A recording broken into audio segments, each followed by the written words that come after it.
नमस्कार, मी सुनील घनवट, हिंदू जनजागृती समिती महाराष्ट्र आणि छत्तीसगड संघटक। आज आपण सर्वजण राजूर प्रखंडामध्ये एका कार्यक्रमासाठी जमलेलो आहोत, भक्ती शक्ती संमेलन। आणि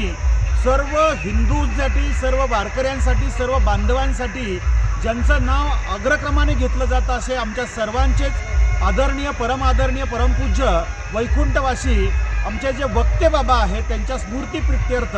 हे भक्ती शक्ती संमेलन सुरू करण्यात आलेलं राजूर प्रखंडामध्ये। आज बाबांचे विचार जे आहेत ते संपूर्ण महाराष्ट्रालाच नव्हे तर देशाला मार्गदर्शक आहेत आणि त्यांच्या विचारावर आधारित जर संपूर्ण समाज चालला तर निश्चितपणे हिंदू बांधवांचं संघटन होईल, वारकऱ्यांचं संघटन होईल, हिंदू धर्मावरती आघात रोखले जातील आणि हिंदवी स्वराज्य सम रामराज्य हिंदू राष्ट्र स्थापन झाल्याशिवाय राहणार नाही। राजूर गणपतीचा आशीर्वाद घेतल्यानंतर आजची ही सभा जी आहे, आजचं हे संमेलन आहे या ठिकाणी होणार आहे आणि हे झाल्यानंतर यावरतीच हा कार्यक्रम थांबणार नाही तर संपूर्ण राज्यामध्ये राष्ट्रीय वारकरी परिषद असेल, सर्व सोबतच्या संघटना आहेत ज्या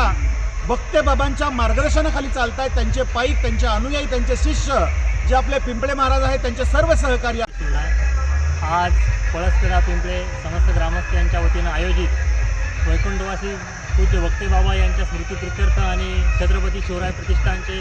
संस्थापक आदरणीय अरुण महाराज पिंपळे यांच्या संपूर्ण मार्गदर्शनानं आज या भव्यदिव्य शक्ती संमेलनाचं आयोजन या ठिकाणी करण्यात आलेलं आहे। संपूर्ण समाजाला, हिंदुत्ववादी समाजाला, या हिंदू समाजाची जनजागृती करण्याचं काम या भक्ती शक्ती संमेलनाच्या माध्यमातून या राजूर आणि संपूर्ण राजूर प्रखंडामध्ये हिंदुत्व